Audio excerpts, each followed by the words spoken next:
This country is changing as all countries change. We are becoming way more diverse. White replacement theory is a new name. It's a rebranding of fascist theory or anti-Semitic theory. This is just something that belongs to extreme ideology, mythical frameworks. It works like a cult. One of the most dangerous dimensions of all this is that these fantasies, these mythical narratives have clear political aims and clear political consequences. One of those things that these ideas eventually do is the destruction of democracy.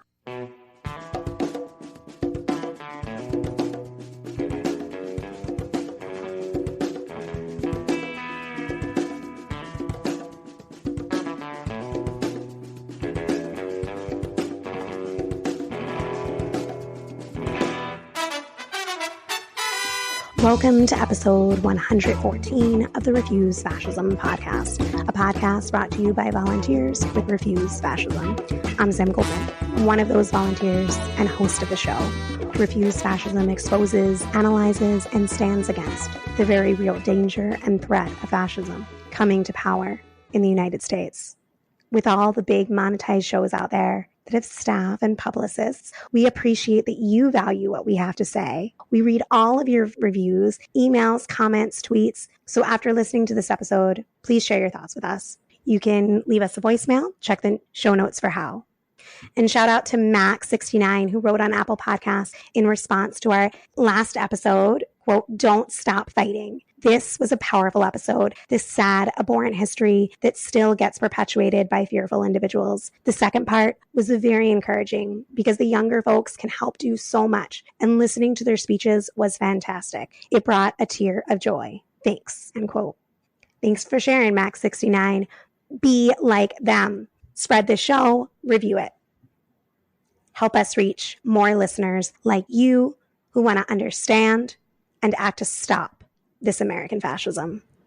In today's episode, we're sharing a conversation I had with historian Federico Finkelstein to discuss his recent op-ed in the Los Angeles Times titled "White Replacement Theory is Fascism's New Name." It was written shortly after the massacre in Buffalo, New York.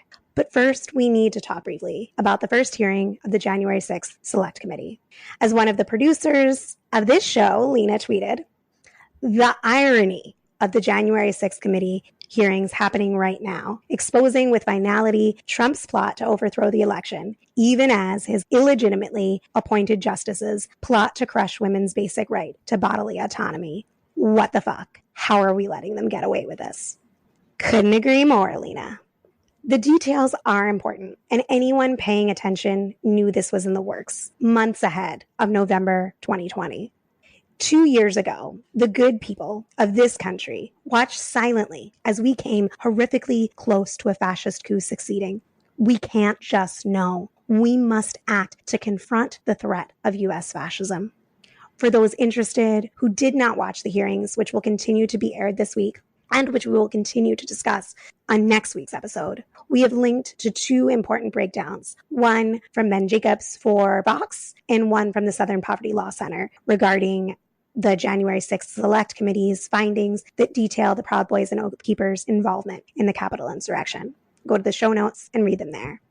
As you continue to watch, remember, the coup was not limited to that fateful day on January 6th, that the lack of any accountability has made this an ongoing effort that is not only the complicity of the entirety of the GOP, but has become a unifying principle.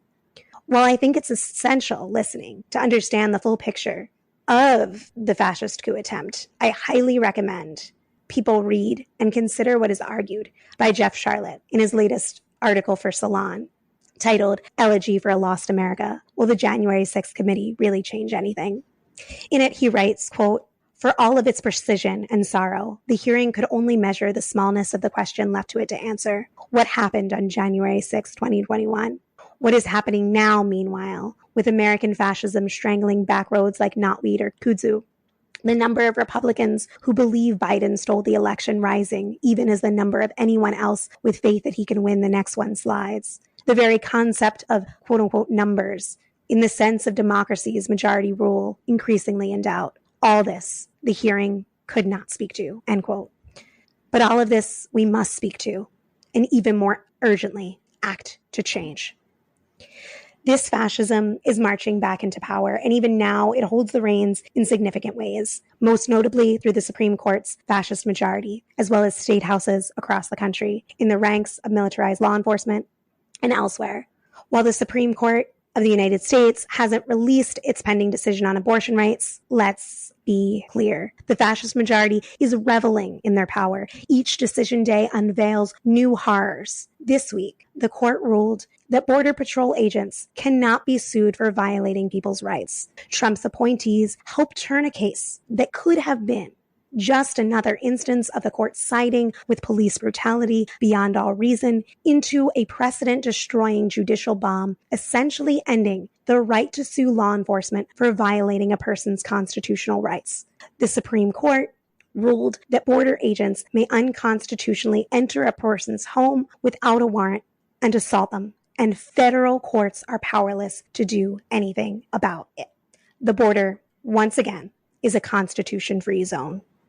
They acknowledge, the Supreme Court that is, quite frankly, that Customs and Border Patrol's internal investigations may be a joke, but say that doesn't make it their problem.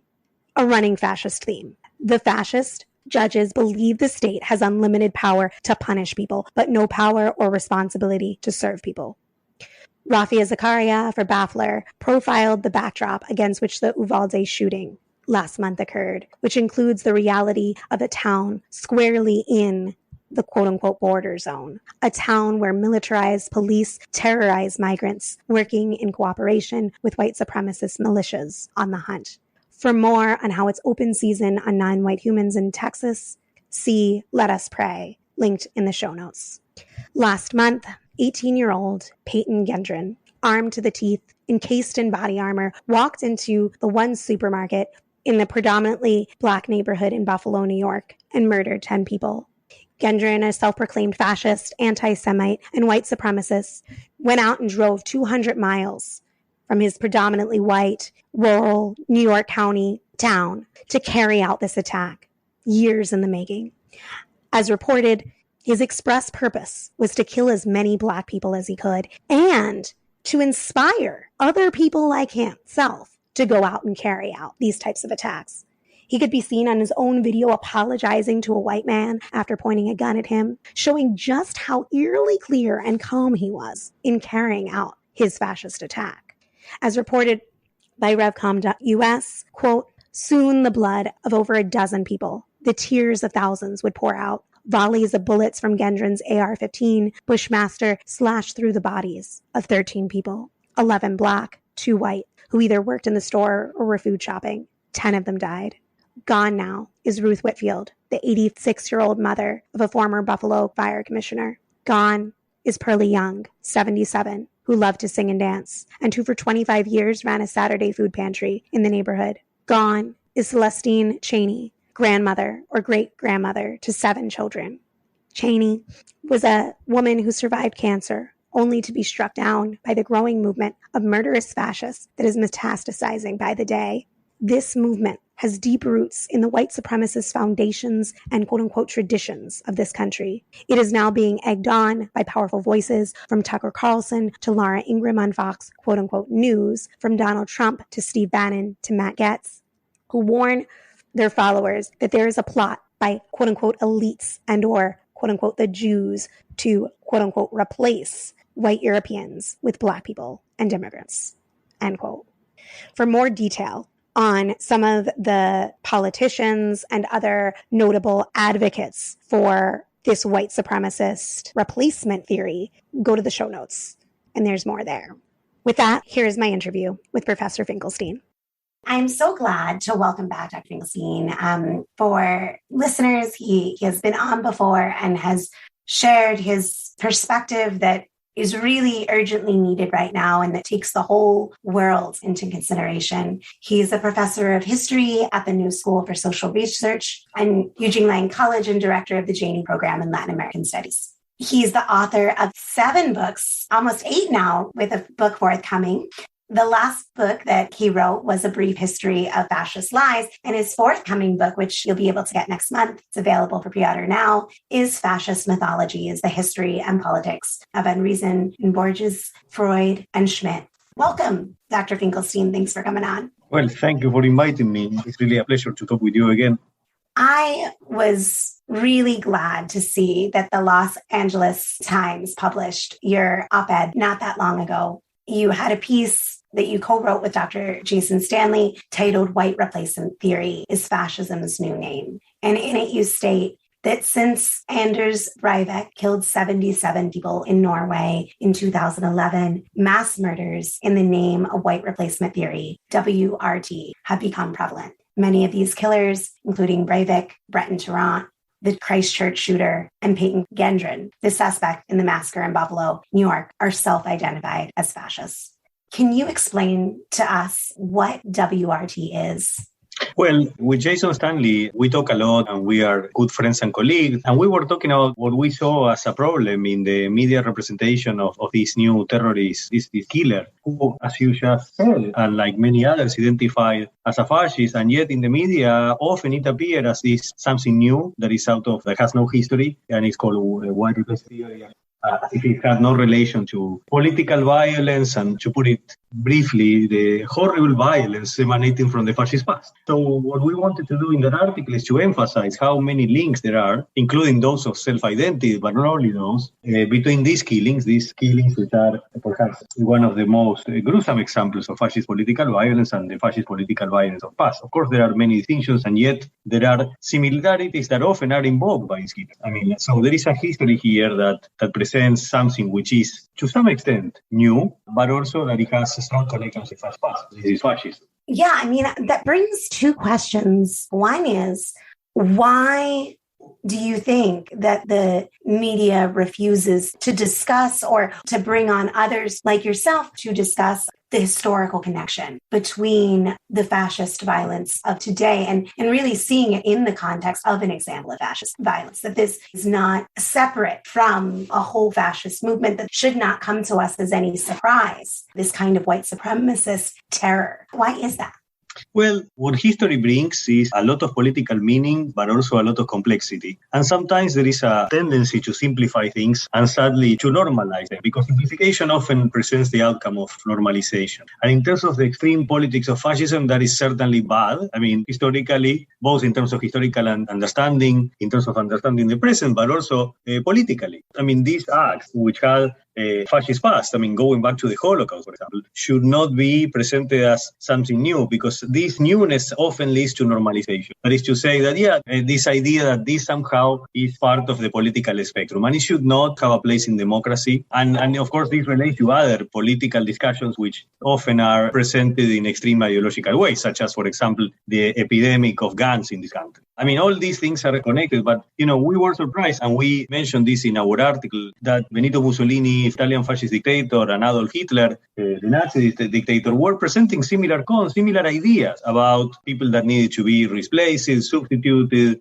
all these kind of elements that then appear in all these manifestos that many of these killers present. And yet, of course, there is a distinction that they are not working within a fascist state. I mean, that's a big difference, of course. And that also means that we have time, or we have enough time to see this as what it is, which is a challenge, I mean, not only to the life of very innocent people, but also to democracy itself, that this cannot go on. And once we link this to the history that it belongs, which is the history of fascism, then perhaps we have a better understanding of how these are not lone acts of lone wolves, but rather are part of an ideology. In the article, we also mentioned how, as extreme as these acts are, these assassinations, these terrorist acts, they are also ideological connected to stuff. I mean, their justification for the killings is related to stuff that is repeated in conservative media. And we talk about Tucker Carlson, for example, where he actually amplifies concepts which also go back to fascist ideology. Of course, there is a distinction between what this propagandist does and the killings. I mean, he's perhaps not criminally responsible for the killings, but there is a moral responsibility there. There is a political responsibility there. And it's a form of decantation. So what you see is a kind of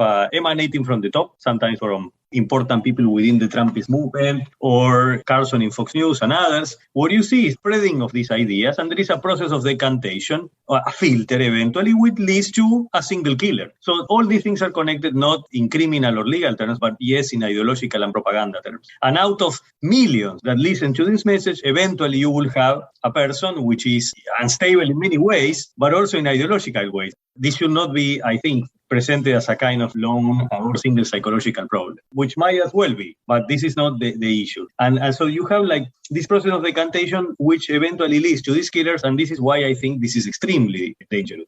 I mean, both the killings, but also the propaganda that eventually has killings as one of its possible outcomes. Yeah, I think that is such a helpful way to look at the context that they're cultivating. You know, there's a consistent indoctrination on the one hand to create a force that is willing to carry out this type of violence, you know, which is the only direction that really that kind of propaganda can bring is acts of that nature for people who truly believe the most despicable lies. And then on the other hand, you know, what you were saying about the media, the non-fascist media, the role that they play in the normalization, and that makes it a very dangerous combination that people of conscience need to cut through. I wanted to loop back for our listeners who may not be aware of the term. Can you just speak briefly about what we need to understand about the logic of white replacement theory? Yes, well, if you want to put it in colloquial terms, it's ideologically insane. If one takes this from a kind of common sense perspective, it doesn't make any sense. It is a fantasy. I mean, the script of this fantasy is that there is an attempt to replace whites in certain countries which should be white. This is what the ideology says. There are certain countries, such as the US or European countries or my own country, Argentina. They say these countries should be white. And when they are not white, the fact that they are not white enough or absolutely white as they would like them to be means that there is a conspiracy, cabal of sorts, basically a conspiracy that wants to replace whites with people of color or people that are not white according to them, because whiteness itself is a strong ideological construction, as Hannah Arendt said. And then the idea is that behind this conspiracy that wants to replace white populations with people of color, specifically immigrants or other groups, that behind all that, basically it is the Jews that are somehow behind this conspiracy. I mean, it's far-fetched, it has no sense, but of course goes back to anti-Semitic and fascist theories, of the early 20th century. This is exactly what Hitler was saying. And in the case of Hitler, he was using the word replacement. Mussolini was using the Italian word for replacement, which is substitution. And of course, some different fascists will replace different perpetrators and different victims and different, members of the complot. But basically, the idea is not original at all. That's why I think, we wrote with Professor Stanley that white replacement theory is a new name. It's a rebranding of fascist theory or anti-Semitic theory. I mean, it doesn't make any sense, and only people that are highly indoctrinated or willing to believe in the cult of a particular leader or a group of leaders can believe this. And sadly, there are a lot of people like that. We know the statistics about people that believe in QAnon, for example, which is also basically insane. It doesn't make any sense at all. And believing in this, it means it will be very hard to indoctrinate these people. I mean, they are probably lost to reason, I will say. But the point is then how to confront these ideas and how to present them for what they are, which is basically sources of extreme violence. I appreciate that breakdown. The line that connects what we see now, and if you are a person of any decency, you hear these things and you think this is insane, but you help connect what we see and where is it coming from to a long history that has done this before, that has used this same model to stoke paranoia and wage violence. In your piece, you wrote one line that particularly stood out was, quote, "In terms of propaganda, it is rebranding of the same thing, namely long-standing fascist paranoias and lies about invasion and racial and political replacement. WRT's logic justifies mass violence. When it is normalized, it poses an existential threat to democracy and its ideals." End quote. And so I wanted to take that apart a little bit because it brings up, I thought, two really important questions. One is, how do you see this being normalized? Can you walk us through a few ways that you see white replacement theory being normalized in this moment? To put it in very simple terms, when it is not related to the history of fascism that is behind it. I mean, if it's not presented with a history, and if it is presented as something extreme, yes, but new or totally new, then we are missing a key link. Because then we are missing also important historical lessons about what these ideas provoke, what eventually do, and how hard it is to defeat them. One of those things that these ideas eventually do is the destruction of democracy. So we were concerned about this issue. If this presentation lacks the ideological elements that these ideas present, then we are missing a lot. Of course, sometimes these ideas of white replacement theory will not be presented in terms of their long narrative. Obviously, they will unconsciously, I would say, as an act of manipulation, these ideas will be presented, for example, without the anti-Semitism. Not in the case of the killer, of course, but perhaps in the case of Carlson and others. But once these ideas are presented, these ideas are what they are. And even if one element is missing, this is what these ideas have been in the past and what these ideas are in the present and what they provoke. So, so we need to be also attentive, because even if these ideas are not presented in the way the killer did, because the Baffler killer, he actually made all those connections because he wanted to make them. He wrote, this horrible manifesto that I read, and Professor Stanley read, and many others read, because we have to, not because we like to. And in this, he had a Q&A, in which he asked himself a couple of questions, and he asked himself, are you a racist? He explains that he's a racist. He explains that he's a fascist. He explains that he's anti-Semitic, and so on and so forth. And then, what is interesting is that all these explanations, fascist, racist, and so on, are, I would say, to some extent concise, but that is not the case in terms of his explanation about anti-Semitism, in which his narrative becomes perhaps more unstable and presents Jews as evil and so on and so forth. So basically, my point is, when we read someone like that, that's not far from Mein Kampf. This is the way Hitler spoke. I would say that if Hitler or Mussolini are missed in the presentation of these acts of violence, I think there is a problem here, because this is what they are. And of course, it goes back to American history, the Ku Klux Klan, and other fascism in this country as well. Our concern was that this was missing. No, it's not that we are asking for a historical explanation in every explanation, but this kind of, I would say, symptomatic of a lack of understanding of what's going on when this is totally absent. I think that part of it connects, in my opinion, to American exceptionalism, that we can't talk about fascism here. It just couldn't happen, and we're not going to even talk about it. We're not going to talk about the history of this country that fascists used as models. We're not going to do that because America. And I thought that your point about needing to look at this connection because of what these acts of violence, what they provoke, what lessons we need to learn from this history of fascism on how to defeat it. I think that is key. And there's a cost when we don't look at the full picture and we provide no true picture of where this is coming from and what it's about. When you look at the manifesto, even if you just read a few lines from it, these are not only explanations, they are points of pride. And I think that even when we talk about how these are not only people who are mentally ill, but these are people that are working right off of a fascist playbook, we also have to talk about them being part of a movement and being trained through a whole fascist media apparatus to see those identities, the identity of a white supremacist, the identity of an anti-Semite, the identity of a fascist, as something to be proud of. And so I think that the work that you have been doing around sounding the alarm around this normalization and the need to be clear about what these type of attacks are about is critical in terms of being able to wage the opposition needed.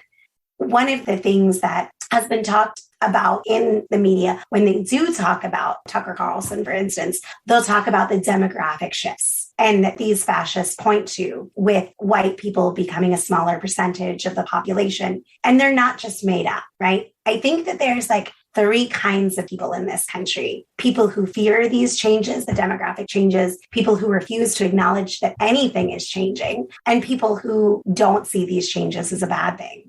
Beyond the fear, what are the fascists actually saying about these real changes and the related refugee crisis in this hemisphere and around the world due to war, climate change, or economic devastation? What are they saying about the discussion of making Washington, D.C. or Boa State? What do they want to do to maintain white power in the U.S. and Europe?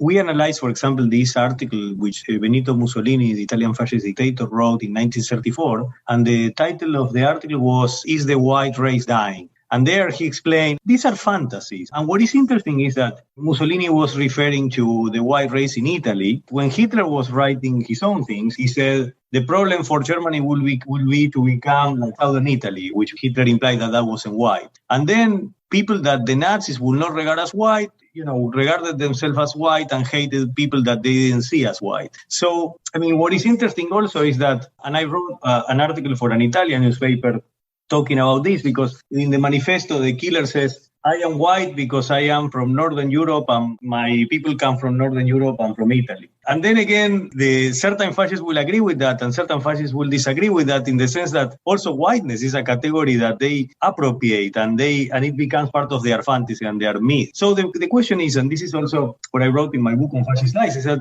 whatever little element from the real world it is in their narrative, that is totally minimized, is totally subjugated by big lies and bigger mythical frameworks. Because at the end of the day, these people replace the world with a bunch of lies. And as you know, like whoever was and is white in this country also changed and might be changing. But they define white in terms of what they see as their group, and whoever doesn't fit that parameter, they connect to the enemy.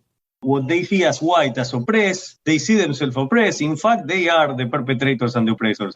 Going after people that might be many things, or they might regard as many things and have many identities. But of course, they will simplify their own identity and simplify the identity of others. It's part of their mythical narratives, of their own lives. So this is the problem with these people. That's why, in a way, their models are out of democracy, because there is no possible dialogue for them or actually with them.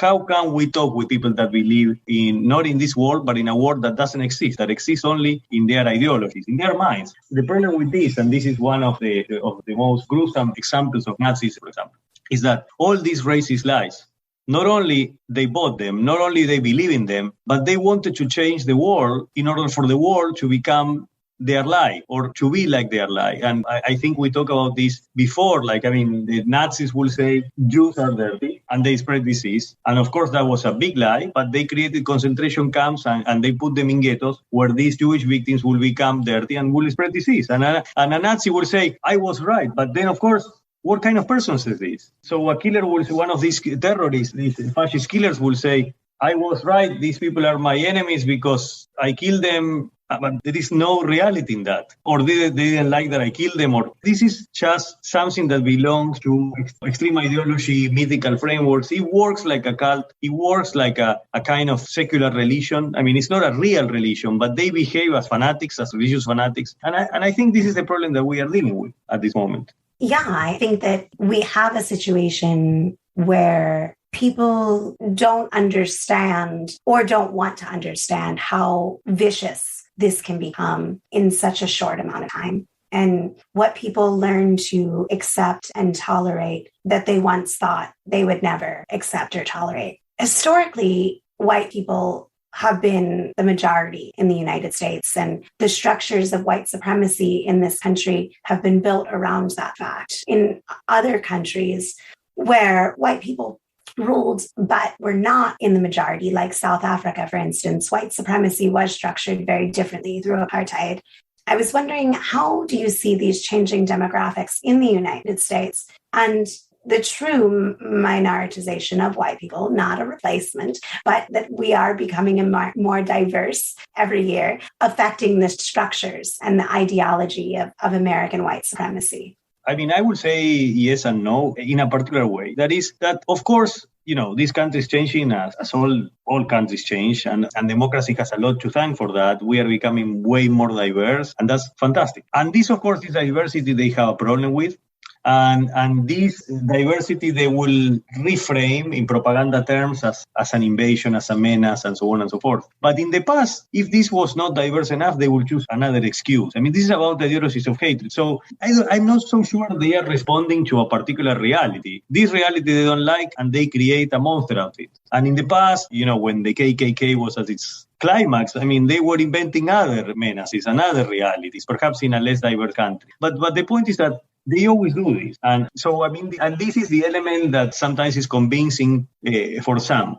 But the reality is that also whiteness is constantly redefined as every other identity. So when they talk about their group, I'm not so sure, in fact, they include a lot of people. It depends on, I think, on which group or what part of the country these people really identify as one thing or the other. This is a particular group of people that feel exclusively defined by their whiteness. People have, or most people have many identities. Perhaps these people do not, or they don't want to have any identities. And they exclusively define themselves as whites under threat or something like that. For me, this is not surprising because this is what these groups do. I mean, if in South Africa they have a different situation, they will create or present, I would not say an argument, but a rationale. A rationale in terms of someone like two important anti-fascist philosophers, Theodor Adorno and Horkheimer, said, well, in fascism, what is important is rationale and not argumentation. And rationale is basically a facade of an argument. It's a way to explain something, but not in rational terms. So, and this is what they are doing with this. So my point is, like, as historians of fascism or historians of fascism, what we do is try to understand what doesn't make sense. And that's how I regard white replacement theory. It doesn't make sense in rational terms. It is a rationale in this sense. It is propaganda. And it uses certain elements of reality to totally deform them. To put them also at the service of a grand narrative of hatred. The last word cut off a bit, and I want to make sure that I heard it. You said the great narrative of hate. Was that the way that you put it? Yeah. I think that's a really powerful way to put it. I definitely hear what you're saying, and I think it's very important to remember. I also am wondering, I think that there is a dimension of the ways in which I call them fascist. You might say that they have fascist tactics or something like that amongst the GOP, for instance, that is looking at how you would have minority rule in this country and what you need to do, what structures you would need to change in order to dominate. The gutting of any voting protection, that from the redistricting, the remapping, the gerrymandering, all of that, to just outright voter suppression and voter subversion, all of that. And I do think that, in my opinion, is related to the reality that without the brute force or without changing the law to be an instrument of fascism, they don't have a chance of holding power. And I don't think that that's of their imagination. I do think that what they want is against popular will. Even though there are millions and millions of people that share their views, they still are the minority. I agree. I will say, regarding who is fascist and who is not, I see the current situation of the GOP as a kind of constellation, an alliance of people that are conservative, people that are fascist, and people that are right-wing populists. And it's bad enough that the fascists are included within this group. Often they are unaffiliated, but it's problematic enough that they share so many ideas. And white replacement theory is one of them. Of course, this is the danger, and I agree with you. One of the most dangerous dimensions of all this is that these fantasies, these mythical narratives, have clear political aims and clear political consequence. So it's not that they are in their la-la land of fascism, but rather that the la-la land of fascism brings down democracy and creates a terrible amount of victims. So this is the problem. So this combination between cult-like ideologies, basically people that behave like religious fanatics, like religious zealots, with clear political aims. And I think, especially as it happened also in Nazi Germany, conservatives that are fooling themselves, thinking that they can control these people, or that they can be part of this in order to stop it, they are quite wrong. Or at least historically, this is what history tells us or warns us. Speaking of which, I wanted to get your thoughts. We're recording this on Tuesday. On Thursday, there will be the January 6th hearings. And I was wondering if you had any thoughts of things that we should be paying attention to 17 months later, and no accountability, no charges, no even full report. But if there is anything that you think people should be paying attention to or listening for or thinking about as they watch or listen to the hearings. Well, I think these hearings are extremely important, and I fear that, or many people are not as engaged in them as perhaps they should be, because we need to know what happened, and we need for these people to be presented for what they are. There was a coup attempt. So basically, yes, I think this is extremely important.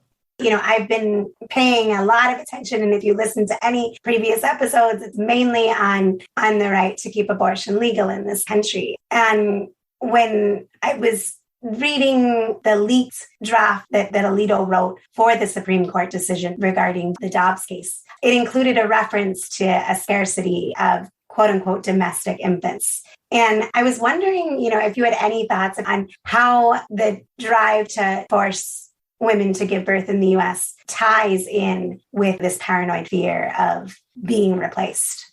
Well, that in terms of connections is hard to know because, we don't know exactly who are the intellectual authors of these statements. But if you ask me, were fascists concerned about similar things? Yes, they were. And in the article that I mentioned before, Mussolini was worried, about the dying of the white race, and he was criticizing countries, in Europe and other places that were not fomenting birth and so on. But of course, going back to the strange connection between fantasies and ideological aims, I think these attacks on choice and these attacks on the female body, I think these are part of an ideological program. This is part of the fascism anti-enlightenment program, and it might belong also to other reactionary traditions. But this is, clearly ideological. This is not about anything else, in my view. Particularly when, I'm saying things that everybody knows, but there is no concern for the life of children who are in a school, and because guns are allowed to be bought by anyone, including these fascist killers,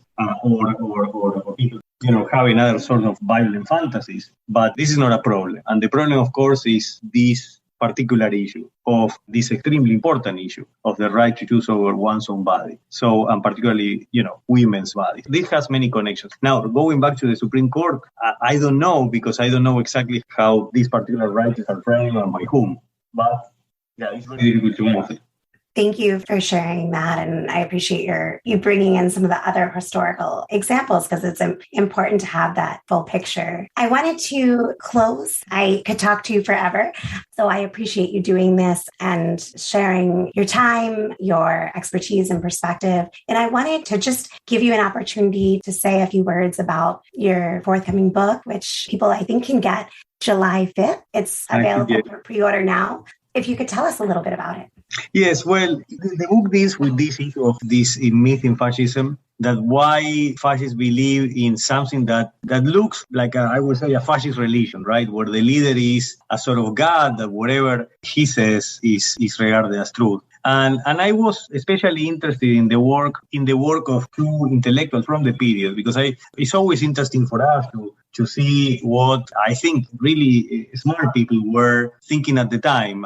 Thinking in terms of how to confront fascism. So I dedicated part of the book to two anti-fascists, which were Sigmund Freud and the Argentine writer Jorge Luis Borges. And they were, in very different ways, they were interested in this strange work of myth within fascist ideology, right? Like why people follow and believe in these characters that without the religious aspect, it will be hard to believe in them. So basically, the book explores how they were dealing with this issue. In the case of Freud, he connected his previous work to the rise of fascism and tried to think in terms of this mythical dimension of fascism. And Freud himself was, as you know, faced with the situation of fascism invading his own country, and eventually he died in exile in England. So in many ways, he felt that this was not only a theoretical issue or a political issue, but also a very personal one. And in the case of Borges, the situation is totally different. This is a person that there is a writer in Argentina.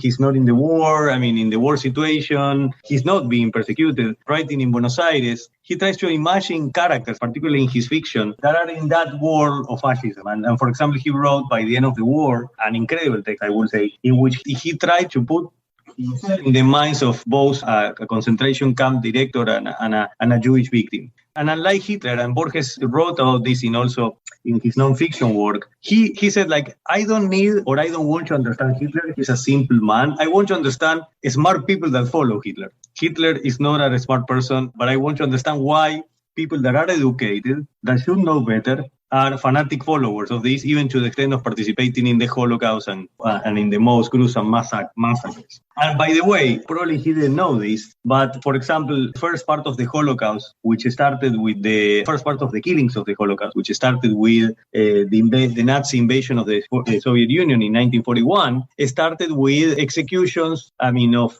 basically 600,000 Jews. And they were executed by different mobile units which were attached to the army. Now, the majority of these mobile units of killers, of Nazi killers, were, the commanders were people with PhDs. So Borges didn't know this, but he's interested in these intellectuals, these highly educated people that follow the most irrational ideologies, which is fascism. So he wrote this story, and I analyze in the book this story in which Borges tried to understand why a person chooses violence and is attracted both aesthetically and ideologically to an ideology that wants the destruction of everything that provides peace and solidarity. So he frames this as a kind of anti-enlightenment project. In addition to the powerful thinking of these two authors, I address what the fascists were thinking about these issues. So I present Hitler, Mussolini, Brazilian fascists, and fascists from many other parts in the world, presenting what they think about the power of myth in politics. Now, of course, from the perspective of the democracy, and I think this is one of the messages of the book, is that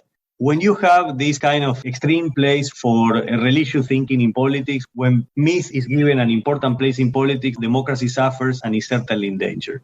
Thank you for that. We definitely are excited to read it and talk about it with our listeners. So again, thank you so much for coming on and joining us. Thank you. You can follow Professor Finkelstein on Twitter at FinkelsteinF.